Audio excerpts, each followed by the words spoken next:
Hey everyone, welcome back to the channel. So in this video, I just wanted to do an updated what's in my wallet video for the first quarter of 2023. And every few months or so, I like to make these updates just to show you what credit cards I'm using on an everyday basis for my regular spending. That way I can sort of maximize my cash back, points and miles and other good stuff like that. And for this video, I'm just gonna keep it very casual and conversational. So I've got nothing scripted or nothing written out. So we'll see where the video goes. But hopefully this video can be useful and give you a little insight into my strategy and what credit cards I'm using every day. So if that sounds good to you, then make sure to go ahead and tap the like button and subscribe down below to help support the channel. But let's go ahead and get right into my wallet here, starting with the cash that I'm holding in it. And stick with me here because I've got a good reason for talking about this. So what happens is when I open up my wallet, I've got my insurance information and my driver's license on one side, which I've flipped over to hide my info. And I've got a couple credit cards here on the other side, and right in the middle, that's where I keep my cash in this little money clip, but no cash in it right now because actually just a few weeks ago, my 60 or 70 bucks that I normally carry with me in cash was stolen from my wallet. So I usually keep this in my backpack when I go to the gym, and I keep it in the locker room. I lock it up and everything, so I've never had any issues. But like I said, a few weeks ago, I finished up my workout, came back to the locker room, and then opened it up to find that the cash was gone. So somebody had actually ripped open the locker and the lock mechanism failed. So it just opened up and they broke the metal thing that kept it all together. So they grabbed the cash and then they just left. So that kind of stinks, you know, honestly. It's not that much money, so who cares? I told the gym about it, but they're not gonna do anything. There's nothing they can do. There's no cameras in the locker room. But my point in saying all this is that cash is kind of trash when it comes to everyday spending, and it's why I don't like to use it for my everyday spending. Because if you're carrying all this cash around, you're exposing yourself to that type of risk where if you lose your wallet or if your wallet gets stolen like it did in this situation here, that cash is just gone and you've got nothing you can do to get it back. So anyway, that's just a little bit of a rant on credit cards versus cash, but you all probably knew that stuff. I just thought it was an interesting story to start off this video. Let's get into the good stuff here with the first credit card in my wallet. So the first credit card that I'm gonna talk about here that I use pretty often, at least over the past few months since I got it, is going to be the Chase World of Hyatt card. And if you've watched my channel over the past few months, then you probably know why I got this card in the first place. Basically, it was to buy my fiance's engagement ring because of the way that they structured the sign-up bonus on this card. So Chase and Hyatt were currently offering 2x Hyatt points per dollar on all spending on up to $15,000 of spending put on this card. And I didn't buy a ring for $15,000, but it was pretty pricey. I'm not gonna say the exact price because my fiance said she doesn't wanna know, and I'm gonna keep it a secret for now. But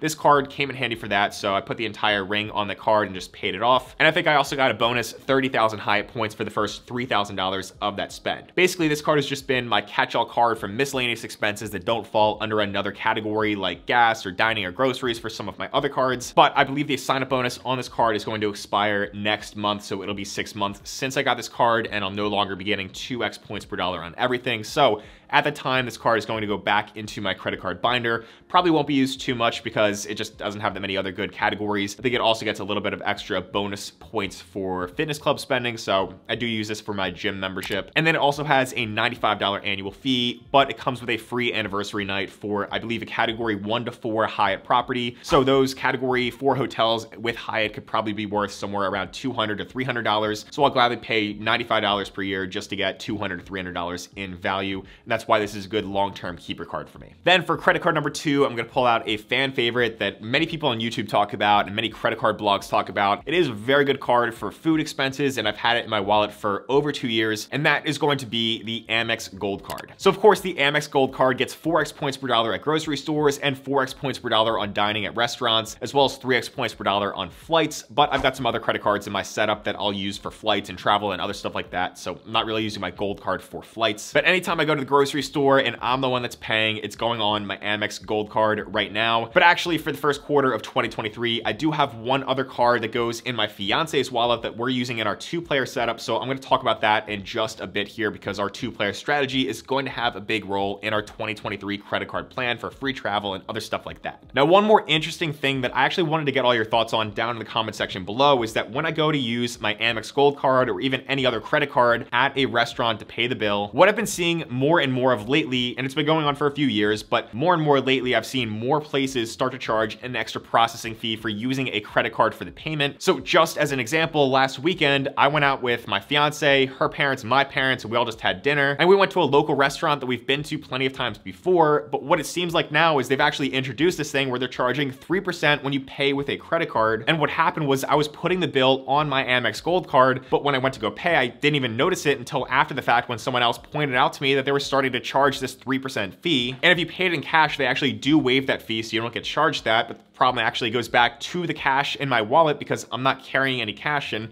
let alone hundreds of dollars worth of cash that ended up being for that bill. So I earned 4x points per dollar by paying the bill with this Amex Gold Card. I got charged a 3% fee by doing that, but since I was earning Amex points, if I was redeeming those points at 1 cent per point, that's effectively 4% back, which outweighs that 3%. Or if I'm doing what we always talk about on this channel by redeeming Amex points by transferring to transfer partners, if I'm able to get maybe 2 cents per point or 3 cents per point or even more, I could turn that 4x points per dollar into 8% back or 12% back or potentially more. So anyway, I just wanted to hear your thoughts if you've been noticing any of these extra credit card processing fees when you go out to eat at restaurants, because obviously a 3% fee can cut into the value of the rewards or even the cash back that you get at certain places when you're paying with a credit card. Now, okay, next here, we're gonna go to the third credit card that I have in my wallet for the first quarter of 2023. And this is kind of a controversial one just because of a few things that have been going on recently, which I'll touch on in just a second. But actually, I made a video about this credit card the other week and it was only up for about an hour, and then I had to pull the video down and I made a community post about it, so you can go check that out later if you want to on my channel. But this card that I have in my wallet right now that I've been using is called the Bilt MasterCard. So like I said, this card is just a bit controversial because this card has a lot of potential in the way that it can earn points from paying rent with your credit card and not paying any processing fees. And then you're also earning very valuable points that can transfer out to other transfer partners like American Airlines and Hyatt. But then on the other hand, the Bilt MasterCard just had a bit of trouble to deal with because it seemed like there was some widespread fraud charges appearing on users' accounts. I'm gathering information about this and I'm actually going to re-upload that video that I took down with added information just to give you all the facts because I want all the facts to be out there. But basically what happened was when I uploaded that Bilt MasterCard video, in the first hour of that video being up, I got a bunch of comments saying, hey, go over and check out Reddit because there's a bunch of people posting saying that there's fraud charges in their account. They were going over all these data points and stuff. And then Bilt posted a response where they said that this was actually just a brute force attack where basically hackers were just guessing credit card numbers and combinations and stuff and testing out these transactions. So people were seeing these transactions for maybe $1 or $2 in their account. And then funny enough, a few weeks after I took down that Bilt MasterCard video, I had a similar thing happen with my account where I saw 2 charges pop up for maybe $2 each. And Wells Fargo was able to flag that for me and they sent me a voicemail, a text, and an email. They explained the situation and I just had to call up their customer service line, who actually was pretty helpful and resolved it immediately. They sent me out a new card and I got it pretty quickly in the mail. So that is this card that I have right here. And since then I've had no issues with this card. I've been able to pay rent. I've been able to use it for the 5 required transactions per monthly billing cycle to earn the points that this card earns. So what I've been doing to earn those points is I use one of the transactions to pay rent and then I split that with my fiance. But then I've been using the other transactions to just pay for coffee when I go to work at a coffee shop because this card also earns 3x points per dollar on dining. But anyway, you can look for that updated video on the Bilt MasterCard in a few weeks here on my channel. So make sure you subscribe down below so you can see that. But basically what Bilt did is they responded and said, hey, listen, those are unauthorized charges. And because of zero liability protection, you guys are not liable for those unauthorized charges. So they just take them off my card immediately. They've taken that off anyone else's card. And they actually emailed me and said, hey, we're going to give you a little bit of a bonus for all the trouble that you had to go through. But I just want to point out that if you are thinking of getting the Bilt MasterCard, just make sure you factor in everything before you make your own decision. So make sure you factor in the fact that it's a very high potential card to be used for rent and earning points on rent, but also make sure you do your own research and see that there is this thing going on. We'll see how it goes in the future. It seems like it was not actual data that leaked, but if you're not comfortable with that, then just stay away from the card for now, maybe give it a few months. But overall, I'd say that so far for the first couple of months that I've had the Bilt MasterCard, I do like it, other than that pretty big hiccup where they had to send me a new card. And then for the fourth credit card that I carry in my wallet right now, that is going to be the Citi Custom Cash card. And for me, I really love the Citi Custom Cash because it has no annual fee and it's also very, very flexible with how it can earn cash back or points. So basically it earns 5% back on your highest eligible category every monthly billing cycle. So what I've been doing in order to meet the welcome bonus minimum spend of $1,500 over the past few months is I've been using it for groceries and only groceries. That way I get 5% back on that as my highest category by default. But now that I've been able to get that welcome bonus, I'm going to switch over to using my custom cash card as my dedicated gas card. So again, I'm only going to use it for gas and gas stations. Then I'll get 5% back on that because it's my only spend category. So I think the custom cash card is sort of a no-brainer for anyone out there that's looking for a very flexible and multi-purpose card in their wallet setup. And of course, I'm going to have some links down below where you can check out some of my favorite credit cards out there on the market right now. Always try to find the best offers, but those links are a great way to help support the channel. So thank you in advance. So finally here, I want to go over a few more credit cards that are rotating in and out of my wallet over the next few months as things kind of change. So the first one here that I want to talk about is going to be the Chase Freedom Unlimited card that's going to replace my World of Hyatt card once that World of Hyatt sign-up bonus for the first 6 months runs out. Now the Freedom Unlimited is going to serve as my catch-all card for miscellaneous expenses, just like that World of Hyatt card did. And the World of Hyatt card, like I said, was getting 2x points per dollar as a part of that sign-up bonus on everything. But then the Freedom Unlimited is getting 1.5x Chase points per dollar on everything. Now I like to view Chase cards as the same as Hyatt points when I want to, because that's basically what I use my Chase cards for most of the time. And just as a little bit of background to give you an idea of my simple strategy that I'm using, my Chase points, which I have a lot of right now, I'm basically using those to transfer out to Hyatt to book hotel stays that are high value stays. And then I also have a lot of Amex points, so I'm using those Amex points to transfer out to the travel partners, which mostly consist of airline partners. And I use those airline partners to book things like first class or business class international long haul flights. But anyway, even though the Freedom Unlimited earns 1.5x back on everything, when there's some other cards out there that earn 2% back on everything, the reason I use the Freedom Unlimited is because I can combine the points that I earn on that card with my Chase Sapphire Preferred and then transfer out to Hyatt, where I'm able to get very, very high values consistently. So I'm usually able to easily get at least 2 to 3 cents per point. So basically earning 1.5x points per dollar on the Freedom Unlimited, if I was converting to cash back at 1 cent per point, that equals 1.5% back. Or if I take those points earned on the Freedom Unlimited and then I get 2 cents per point with Hyatt, that means 1.5x points per dollar on the Freedom Unlimited converts to 3% back. Or if I stepped it up a level and got 3 cents per point by transferring over to Hyatt or even some other travel partners, then that Freedom Unlimited's 1.5x back turns into 4.5% back. So anyway, hopefully that all makes sense. I've talked about it in some other videos that I'll link to down below. But then next here, I also want to cover another Chase card in the Chase trifecta that I kind of rotate in and out of, and that's going to be the Freedom Flex card, which currently right now in the first quarter is earning 5x back on Target and grocery stores. So what I've been doing is I've been using my Freedom Flex at Target for a few other random expenses that I've had lately. Like I bought a Brita water filter there the other week. But then because grocery stores is also a 5x rotating category on the Freedom Flex, and actually my fiance just got the Freedom Flex card a few months ago. When she got the card also, she was able to get the sign-up bonus for 5x back at grocery stores for her first year. And what she's able to do is she can stack the 5% back from that bonus as well as the 5x back from rotating categories. And the way it stacks is you get 1x base points per dollar on everything with the Freedom Flex. Then you get an additional 4x points per dollar for the rotating category of grocery stores, plus an additional 4 points per dollar for that first year welcome bonus on grocery stores as well. So in total, that combines to 9x back on groceries. And if I take that similar logic and then transfer those Chase points with my Sapphire Preferred out to Hyatt, instead of converting 9x points per dollar into 9% for cash back with Chase, I could take those 9x points per dollar and transfer them out to Hyatt at 2 cents per point potentially, and I turn that 9x points per dollar into 18% back, or at 3 cents per point, I turn that into 27% back. So getting that kind of value from grocery spending, which is our second highest category in our budget, is just kind of insane. So we're definitely taking full advantage of the Freedom Flex card that she has in her wallet as part of our 2-player strategy. And I'm gonna have a full video about our 2-player strategy in the coming weeks because I have a few other cards planned for her in the next few weeks too. Next in the rotation, we've got the Chase Sapphire Preferred, like I've been talking about, which to be honest, I don't put too much spending on anyway because I just take advantage of those transfer partners and that's pretty much it. But it does earn 2x points per dollar on travel expenses, which is a very broad category. So what I do is I put my Easy Pass on autopay with my Sapphire Preferred to lock in that 2x back. And then I also get 3x back on streaming services with the Sapphire Preferred by putting Netflix, Hulu, and Spotify on that. Then next, I also wanted to mention my Amex Platinum card here, which I mostly use just for its benefits, but every now and then I do put some flights on this card because it gets 5x back on flights. Or if I'm booking an award flight, then I'll put the taxes and fees on my Amex Platinum as well. And I just made a full review video of the Amex Platinum card after having this card for 2 years now, so I'll link that down below if you want to see that too. Then finally, for any business expenses I have, which are slowly increasing, I'm just putting it on my Chase Inc. Business Unlimited card because that's earning 1.5x points per dollar on everything in the form of Chase points. And then as I'm paying for things like video editing or whatever else I might be paying for, I just earn those points and then transfer them over to my Sapphire Preferred. And again, I'm redeeming them with places like United or Hyatt or a few others. So I'm up to 15 credit cards right now, and I keep them all in this binder when they're not in my wallet. What I like to do is try to keep maybe 4 to 5 credit cards in my wallet with me at all times. That way it doesn't get too bulky. And then I'll load some others as digital copies on my iPhone. But anyways, that's this video. And if you want to go check out some other parts of my credit card strategy, I made a full video on what I'm doing in 2023 to travel for free. So make sure to go check out that video over here next. But as always, thank you so much for watching, and I'll see you in the next one.